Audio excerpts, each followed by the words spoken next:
Une bougie pour chacune des âmes kenyanes parties le 10 mars dans le crash aérien. 34 autres pour chacune des autres nationalités. Les Kenyans vivant et travaillant en Éthiopie pleurent ceux qui sont partis dans le tragique accident qui a fait 157 morts. Les proches et amis des victimes leur ont rendu hommage. Yared was a very competent, loving and Yared était une personne aimante et pleine d'humour. On s'amusait bien avec lui, et je veux juste m'assurer qu'on se rappelle de Yared comme d'un héros.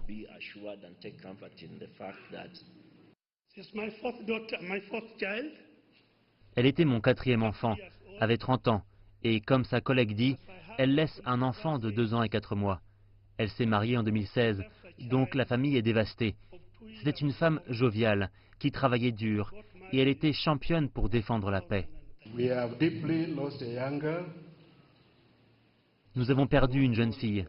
On ne connaissait pas ses amis. Je ne sais même pas si elle avait un petit ami ou un fiancé. Mais voilà, le destin en a voulu ainsi. Des échantillons ADN des proches ont déjà été collectés. L'Éthiopie a dit toutefois que des études ADN ne pourraient peut-être pas identifier toutes les victimes. Il est possible qu'il ne reste aucune trace de certaines victimes.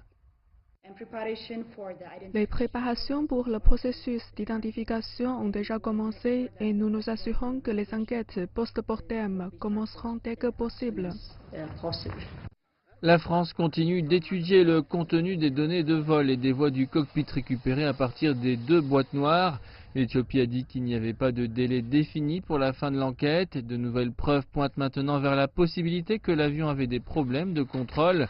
Mais ce que de nombreux membres des familles recherchent, c'est du réconfort. Et ces pierres ramassées sur le site du crash sont tout ce qu'ils ramènent chez eux.